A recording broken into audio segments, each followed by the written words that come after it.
This video is brought to you by #Score Marketing Division Sufi Guidance Channel YouTube।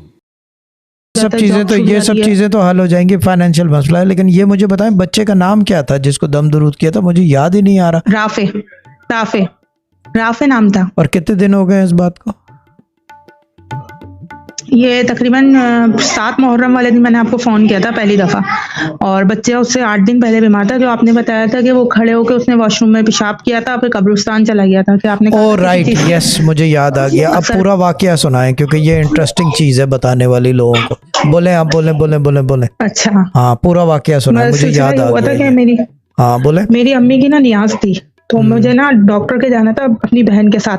तो क्या बोलते हैं, मैं चली गई। बच्चा है ना मेरे कजन के साथ चला गया कब्रिस्तान। उसने वॉशरूम गया ना, तो वॉशरूम से आने के बाद वॉश नहीं किया, वो डायरेक्ट कब्रिस्तान चला गया। तो फिर आपने बताया था कि बच्चा है ना किसी ना झपेटे में आ गया था, किसी रूह वगैरह का सिलसिला बताया था। तो आपने कहा था कि मैंने आपसे दुआ की, दरख्वास्त की थी, तो आपने यही कहा था कि मैं कोशिश करूंगा, यह बहुत मुश्किल काम है। तो आपने मुझे रात में 2-2 घंटे के बाद वक्फे से ना बच्चे पे दम करने का कहा कि मैंने आपको कॉल की थी, और इत्तेफाक से हर दफा अल्लाह ने करम किया कि आपसे मिल भी गई थी। वो मैं इंतजार कर रहा था, इस वजह से मिली थी। आगे बोले। हाँ जी। तो फिर इसी सना बच्चे का बुखार कम होता गया।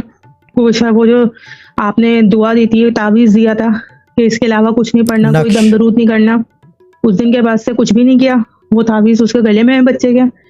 अल्लाह का एहसान है कि बच्चा माशाल्लाह सेट हो गया। ठीक है, कब्रिस्तान ना लेके जाने लग गया, इस काबिल हो गया।